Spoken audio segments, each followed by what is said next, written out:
मेरी खाला सियालकोट में रहती थी, तो जब भी गर्मियों की छुट्टियां होती थी तो हम सारी फैमिली वहां चले जाते थे।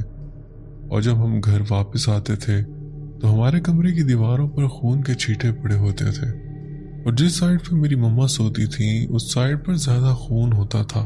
ऐसा लगता था जैसे किसी ने ऊपर खून फेंका हो। हमारे घर के साथ ही मेरे ताया अबू का घर था। मेरी मम्मा उनको बुला के लाती, वो सारे भी वो चीज देखते, हम भी चीज देखते थे, मगर हमें ये कहकर टाल दिया जाता था कि कोई चिड़िया कमरे में आ गई होगी और वो कमरे में लगी होगी और ये इस चिड़िया का खून है। हालांकि चिड़िया में इतना ज्यादा खून नहीं होता जितना खून हमें वहां पर नजर आता था। मेरे पापा एक बाइक के शोरूम में मैनेजर की पोस्ट पर थे।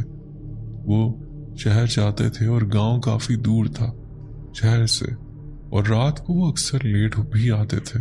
हम घर में अकेले होते थे तो कभी कभी ऐसा होता था कि हमारी जो बैठक थी हमें ऐसा महसूस होता था जैसे किसी ने उसके दरवाजे को नॉक किया।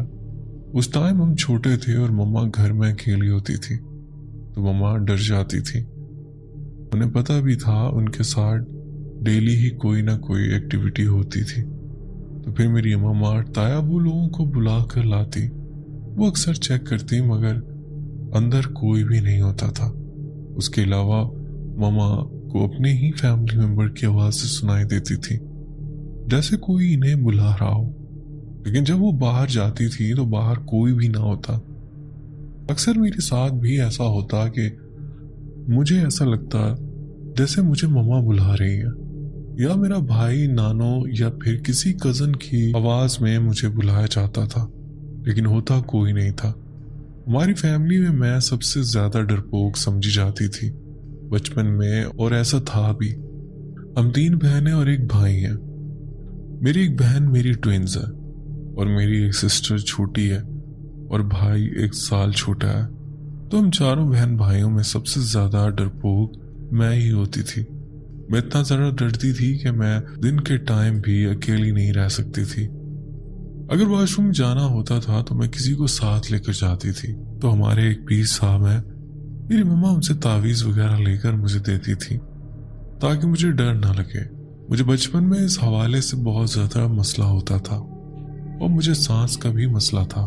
क्या हुआ कि गर्मियों के दिन थे और मैं घर में अकेली थी। दोपहर का टाइम था, हालांकि मैं कभी घर में अकेली नहीं रहती थी। अब मुझे याद नहीं है कि वो क्या वजह थी। मैं घर में अकेली थी, मेरी मम्मा बाहर किसी रिश्तेदार के घर गई हुई थी। तो हमारा वो रूम जहां हम सोते थे, ऊपर छत वाला पंखा था और नीचे चारपाई थी। मैं कपड़ों के साथ खेल रही थी और फिर खेलते खेलते मुझे ऐसा महसूस हुआ जैसे कोई मेरे पीछे आकर बैठा हुआ है। मुझे बहुत ही स्ट्रॉन्ग फीलिंग आई कि कोई मेरे पीछे खड़ा है, और मैं खेलती खेलती अचानक रुक गई। मैं इतना ज्यादा डर गई थी कि मैं हिल भी नहीं पा रही थी और मैं चुप करके वहां बैठ गई। मेरी आंखों से आंसू निकल रहे थे। तो मुझे सब कुछ याद आने लग गया कि मैं कैसे यहाँ पर अकेली बैठी हुई हूँ। मैं इतनी बहादुर कब से हो गई, और जो कोई भी मेरे पीछे था मुझे ऐसा महसूस हो रहा था जैसे वो मुसलसल मुझे घूर रहा है। तब मेरा दिल कर रहा था कि मैं जल्दी से घर से बाहर भाग जाऊं, लेकिन मुझ पर इतनी हिम्मत नहीं थी कि मैं वहां से उठ भी सकूं। मैं बस वहां पर चुप करके बैठी रही, लेकिन फिर मुझे ऐसा महसूस हुआ जैसे वो मेरे नजदीक आ रहा है, और इस चीज से मैं और ज्यादा डर गई। और भी पता नहीं मुझ में कैसे हिम्मत आई। तो मैं वहीं पर सब कुछ छोड़कर बाहर की तरफ भागी। जिस टाइम मैं भाग भी रही थी मुझे ऐसा फील हो रहा था जैसे कोई मेरे पीछे दौड़ रहा है मुझे पकड़ने के लिए, और मुझे ऐसा लग रहा था कि अगर मैं 1 सेकंड के लिए भी रुकी तो वो मुझे पकड़ लेगा। तो ऐसे ही भागते हुए जब मैं घर से बाहर निकली, मैं चीख रही थी और साथ ऊंचा ऊंचा रो रही थी। हमारे घर के सामने भी मेरे ताया अब्बू का घर था। राइट साइड पर भी ताया अब्बू का घर था और लेफ्ट साइड पर गली थी और उसके साथ घर थे। तो मैं रोते हुए घर से बाहर निकल कर आ गई। उनके घरों में भी बस औरतें ही थी। तो वो बाहर आ गई और उन्होंने मुझे गले लगाया मैं बहुत ज़्यादा डर गई। फिर उन्होंने मुझे चुप करवाया। मैं अपने घर में नहीं गई। जब मम्मा लोग आए तो मैं उनके साथ घर आई। उसी तरह से अदनान भाई, रात को जब मैं सोई होती थी तो मुझे ऐसा महसूस होता था जैसे कोई मुझे पाँव से खींचकर चारपाई से नीचे कर रहा है। मतलब मैं आधी चारपाई पर होती थी और मेरी टांगे चारपाई से नीचे, और फिर मैं उठकर सिराने वाली साइड पर जाती थी। और रात को जब मेरी आंख खुलती तो मैं फिर से उसी पोजीशन में होती थी। मेरी मम्मा के साथ बहुत ज़्यादा बुरा होता था कि उनकी तबीयत ख़राब रहने लगी। तो मेरी मम्मा का ये भी कहना था कि रात को जब वो सोई होती थी तो ऐसा लगता था जैसे कोई उनकी चारपाई को ऊपर उठाकर 10 या 11 फुट ऊपर ले जाकर फिर नीचे छोड़ दिया। तो फिर जब मेरी मम्मा को ये महसूस होता तो वो उठ जाती थी। जब वो आसपास देखती तो कोई भी नहीं होता। एक और वाक़या भी मेरे साथ पेश आया। तब शायद छोटी ईद थी और अक्सर ऐसा होता था कि हम ईद के दिन अपने रिश्तेदारों के घर आते जाते हैं ईद मिलने के लिए, एंजॉय करने के लिए। तो तब ये हुआ तो 4-5 का टाइम था। तो मम्मा लोग हमारे रिश्तेदारों के घर जाने लगे थे। तो पापा घर के दरवाजे वगैरह बंद कर रहे थे। 2 रूम्स थे। तो एक रूम में हम लोगों ने फ्रिज वगैरह रखी हुई थी और बाकी सामान वगैरह था। मम्मा का मेकअप भी वहीं पड़ा था। मैं उसी रूम में बैठी हुई थी और मम्मा के मेकअप के साथ खेल रही थी। तो क्या होता है कि पापा लोग दरवाजा बंद कर रहे हैं। मुझे सब की आवाजें भी आ रही हैं। वो कह रहे थे कि उधर जाना है। उन्होंने मेरे सामने कमरे का दरवाजा बंद किया है, लेकिन मैंने उनसे कुछ बोला नहीं कि मैं कमरे में, और ना ही शायद उन्होंने मुझे देखा। और मैंने ये भी नहीं सोचा कि मुझे अकेले डर लगेगा। एक अजीब सी फीलिंग्स थी और मैं चुप करके बैठी रही। तो इसी तरह पापा लोग दरवाजे बंद करके बाहर चले गए और मैं वहां बिल्कुल अकेली थी। पता नहीं मैं वहां पर कितने घंटे अकेली रही। और पापा लोग रात को आए। इन्होंने आकर दरवाजा खोला। मैं तब भी वहीं पर स्टिल बैठी हुई थी, जैसे किसी ने मुझे पोजेस कर लिया हो। मैं हिल भी नहीं पा रही थी, बिल्कुल चुप करके वहां बैठी हुई थी। मम्मा की लिपस्टिक पकड़ी हुई थी और कुछ अपने फेस पर लगाई हुई थी। तो खैर पापा लोग रात को वापस आए। वो लोग परेशान भी थे क्योंकि मैं उनको कहीं भी नहीं मिल रही थी। फिर उन्होंने आकर दरवाजा खोला और मुझे बाहर निकाला। वो मुझसे कहने लगे कि जब हम दरवाजा बंद कर रहे थे तो हमें नजर नहीं आ रहा था, आप कैसे यहाँ पर अकेली बैठी रही, आप बाहर क्यों नहीं आई, हमें आवाज क्यों नहीं दी। मैंने आगे से कुछ भी नहीं बोला और चुप करके खड़ी रही। इस तरह बहुत सारी एक्टिविटीज हुई हैं, लेकिन ज्यादा एक्टिविटीज मेरी मम्मा के साथ हुई हैं।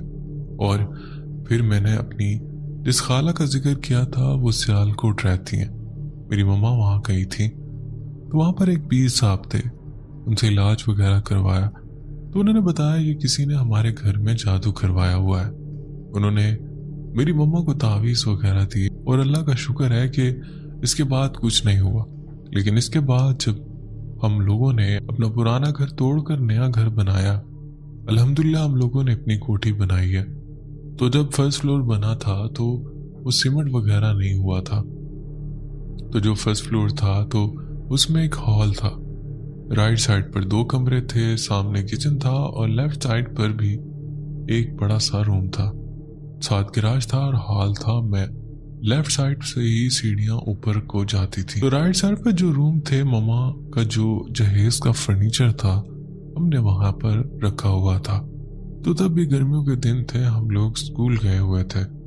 हम स्कूल से वापस आया तो मेरी जो ट्विन सिस्टर थी, तब हम 6 या 7 क्लास में पढ़ते थे।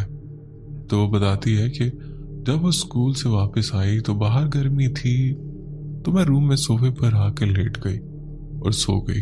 हमने सोफे दीवार के साथ लगाए हुए थे और एक सोफा सामने था। तो उसका कहना था कि जब वो उठी थी तो उसके सामने सोफे पर सफेद कपड़ों में एक औरत को देखा था। वो मुझे मुसलसल देख रही थी और शायद उसी वजह से मेरी आंख खुल गई। क्योंकि अब कमरे में अंधेरा था, मैं ठीक से उसके फेस नहीं देख पा रही थी, लेकिन वो बहुत ही अजीब और डरावनी शक्ल की औरत थी।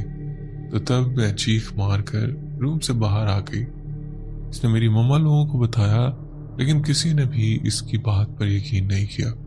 और फिर जो पिछली गर्मियां गुजरी हैं उसमें दोबारा हमारे घर में काफ़ी एक्टिविटीज़ हुई। तो मेरे पापा का कहना है कि हमारे घर में जो ऊपर मोमटी बनी हुई है, तो पापा गर्मियों में छत के ऊपर सोते थे।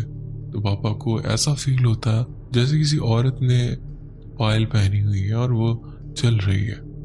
इसकी आवाज़ आ रही है और मुझे ऐसा लगता था जैसे कोई मेरी चाय पाई के गिर्द चक्कर लगा रहा।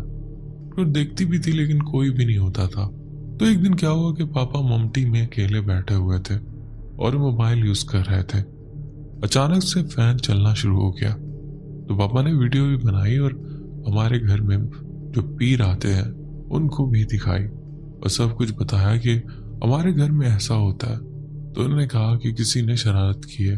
इनके कहने के मुताबिक ताकि कोई जादू करवाने की कोशिश कर रहा है, लेकिन कामयाब नहीं हो रहा क्योंकि वो जो पीर हैं उनकी दुआएं हमारे साथ हैं।